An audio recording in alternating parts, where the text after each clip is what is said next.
Hello, this is Weaponology with another video, and in this video, I'm going to talk about 7 P-51 Mustang variants.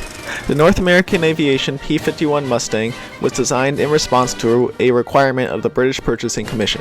At first, they approached North American to build Curtiss P-40 Warhawks under license of the RAF. Rather than building an old design, North American proposed their new design.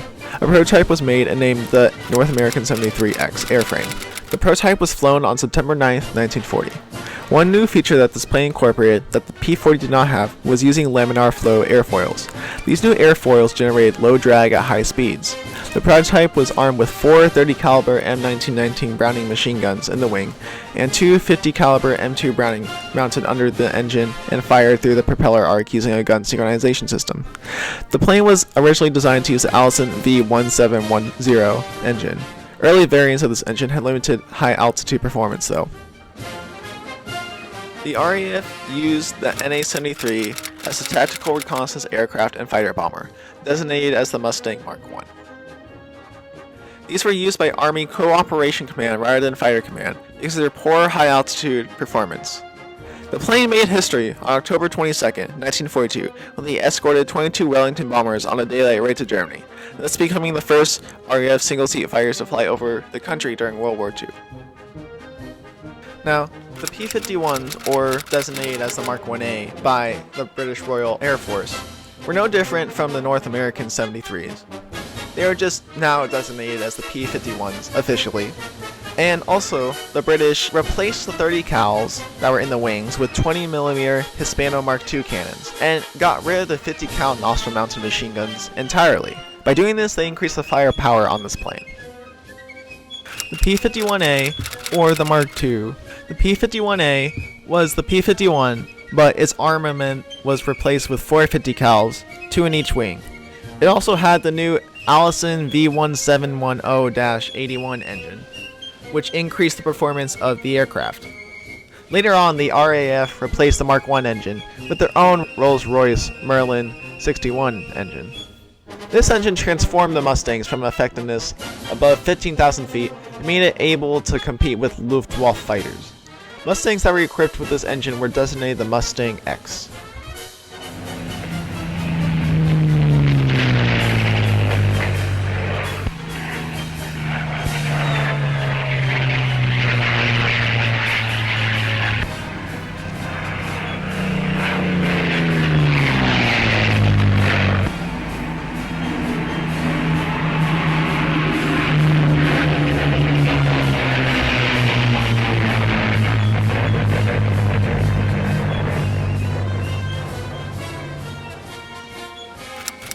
The A-36 Apache was the first aircraft based on the Mustang airframe. North American Aviation found an unfulfilled dive bomber contract, USAAF contract, that they managed to get. On April 16, 1942, Fire Project Officer Benjamin S. Kelsey ordered 500 A-36 Apaches. The armament on this plane replaced the original P-51A weapons with 6 50 cal machine guns, adding dive brakes to the wings, and modifying the wings to carry 500-pound bombs. It was the first airframe of the Mustang family to be drop tank capable. Only one of these planes was supplied to British forces. After testings of the Mustang X by the U.S. 8th Air Force, the P-51B was formed, or to the RAF, the Mustang Mk III. It was equipped with a Packard V1650-3 engine.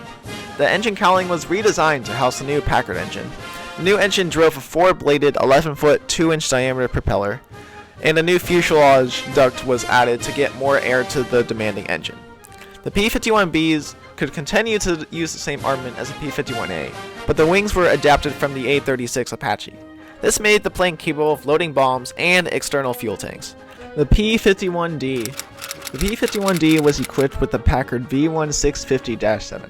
This engine was a license-built version of the Rolls-Royce Merlin engine. This drastically increased the performance of the plane. It was able to perform a lot better at higher altitudes. This plane was also armed with 6 50 cal M2 Browning machine guns.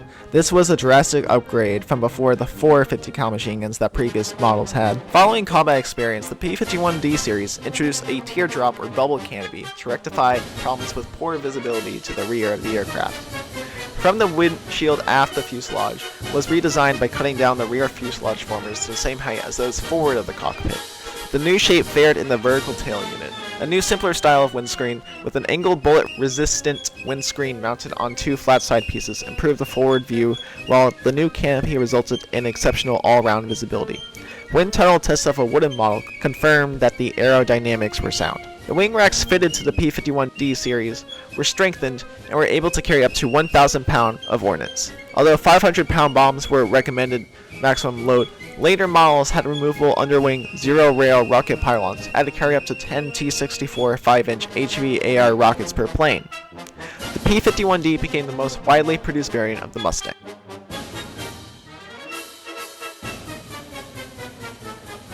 The F-82 Twin Mustang. Now, I know I said before that this is all going to be a video about 7 different variants of Mustangs, but this is in the Mustang family, even though it's not a variant, because it's basically an entirely different plane. The F-82 Twin Mustang, initially intended as a very long-range escort fighter, the F-82 was designed to escort Boeing B-29 Super Fortress bombers on missions exceeding 2,000 miles from the Solomon Islands or Philippines to Tokyo, missions beyond the range of the Lockheed P-38 Lightning and conventional P-51 Mustangs. Such missions were part of the planned U.S. invasion of the Japanese home islands, which was forestalled by the surrender of Japan after the atomic bombings of Hiroshima and Nagasaki and the opening of Soviet attacks on Japanese-held territory in Manchuria. In October 1943, the North American aircraft design team began working on a fighter design that could travel over 2,000 miles without refueling. It consisted of a twin fuselage design, somewhat similar to the experimental German Messerschmitt Bf-109Z Zwilling. Although based on the new design, North American design chief Edgar Schmudin incorporated 2 P-51H Mustang fuselages, lengthened by the addition of a 57-inch fuselage plug located behind the cockpit, where additional fuel tanks and equipment could be installed.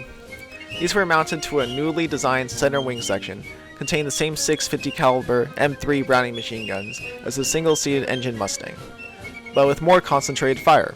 The first XP-82 prototype was equipped with a removable centerline gun pod housing 8 additional 50 cal M3 Brownings, but this did not feature on production aircraft. An even more powerful centerline gun pod containing a 40mm cannon was considered, but was never built. The outer wings were reinforced to allow the addition of hard points for carrying additional fuel or 1,000 pounds of ordnance. The 2 vertical tails were also from the XP-51F, but incorporated large dorsal fillets for added stability in case of an engine failure. The aircraft had a conventional landing gear with both wheels protracting into 2 bays under each fuselage center section. XP-82 was to be powered by 2 Packard-built Rolls-Royce V1650 Merlin engines.